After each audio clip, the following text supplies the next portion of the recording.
Today we're in a very special location here at the BJJ Fanatics headquarters. The very special guest, Mr. Placido Santos. Thank you for having me, sir. Thank you for joining us. So Placido and I have a kind of a crazy history together. We've known each other for a really long time.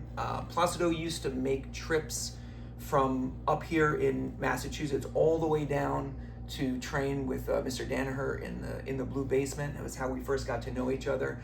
He was relatively new to jiu-jitsu, but was already very accomplished as a practitioner, as a training partner. He was someone that I often looked to seek out specifically because I knew that I was going to have a strong training session. I knew I was going to have a safe role. I knew that he knew a lot of what he was doing in terms of technique. He was technically sound, and that there was a synergy. You know, we got along, and when you have a good training partner, you know what I'm talking about. That a lot of times you can have someone who knows what they're doing, but you don't sync up with them in a way that makes sense for you to keep training with them. You know, you can get something out of it, but it's not totally rewarding. But that's not the case. You know, we definitely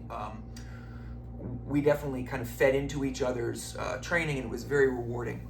So that was great. And ever since then, you know, we've stayed in touch.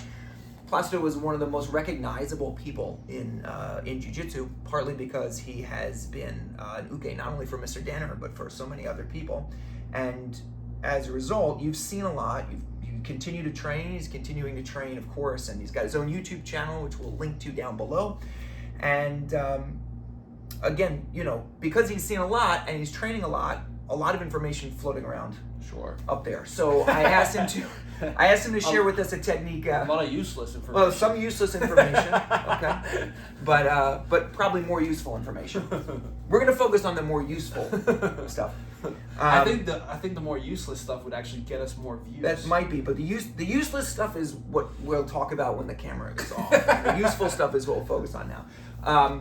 But we were talking a little bit about leg lock defense, and Placido has a fantastic way of dealing with this troublesome double trouble position. Sometimes, you know, leg locks in general, if you don't know what you're doing, can be very difficult to manage, especially if people are aggressive and have super tight wedges.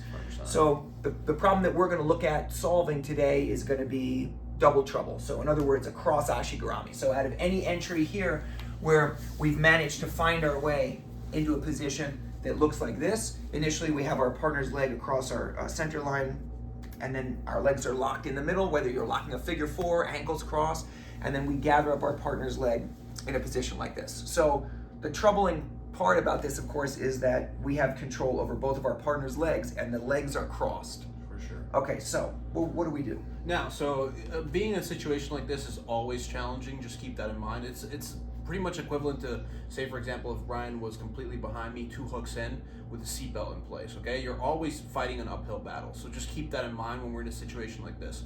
Understand that you have to take the victory in increments. It's little tiny battles that you win little by little, and that's what's going to eventually lead to you being able to launch successful defense and then hopefully counter offense, okay? And there are a few different ways that one can escape from a fully locked up double trouble or cross Ashi. I'm just going to show you one of them, okay?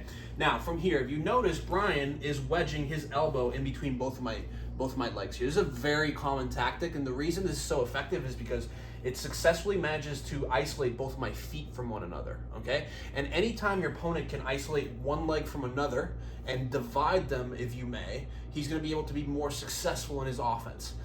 Myself, as the defensive man, I want to find what are different ways that I can use both of my legs to work together and in unison, and then from there be able to launch a successful defense. The way we're going to do this from here is what I'm going to do is I'm going to take my right leg in this case, and I'm going to start to straighten my right leg and move on to my left hip in this case.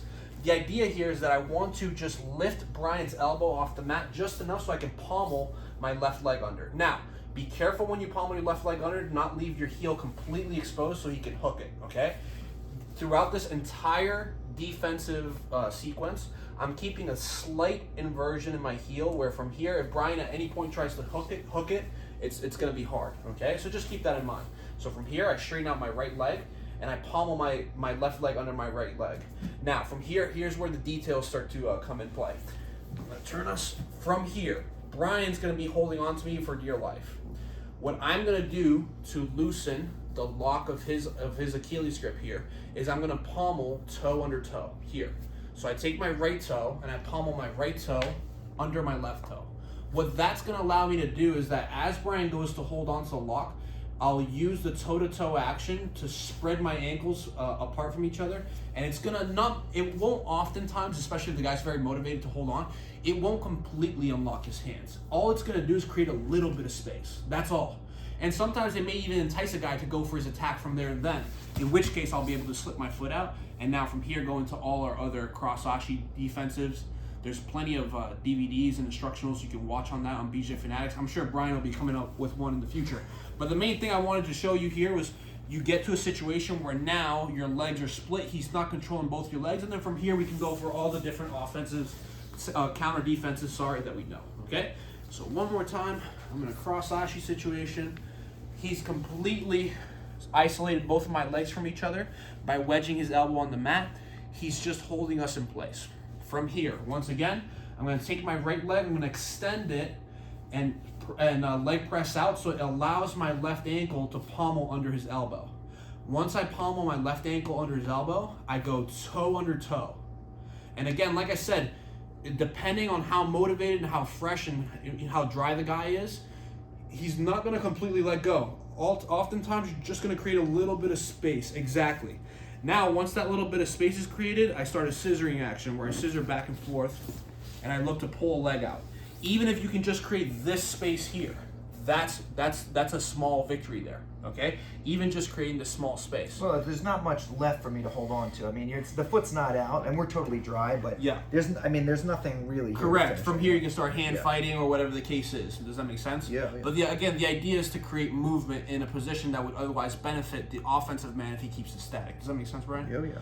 From here, we slip out, and now our legs are completely separated from one another. We're in a better defensive position for cross Ashi. There's so many different ways you can proceed from here.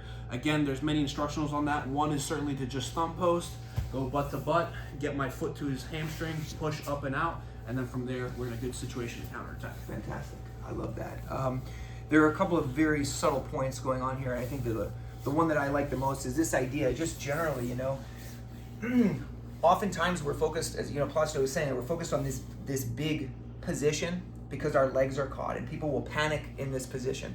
When you start to panic out of this position, your legs are so exposed, your ankles are crossed, there's just nothing good going on.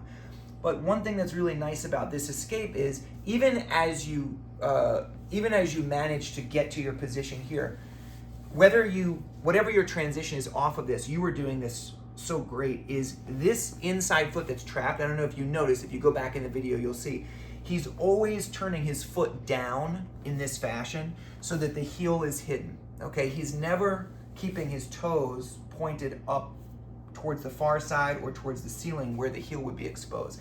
And I think it's like you said, these little details, these incremental adjustments that allow you to start to feel safer. And so even if you're not an expert at escaping leg locks, this is a great one to start with because Sure. I feel like the top guy doesn't need to be going for any major, quick, fast finishes. You can kind of chill out in this position and kind of work your way through until you feel comfortable enough to add it into your repertoire. So this is fantastic. 100%. Great. Thank you so much. It's Thank you amazing. for So having me. we're going to put down below a link to Placido's YouTube. He's got a number of awesome instructionals and recaps of techniques and things like that. So please make sure to check it out. If you have questions or comments, put those down below as well. And we've got some other links down there to things that we've been working on, so you can see those when you get a chance. Thank you so much. Thanks again for being Thanks for your here. time. See you soon.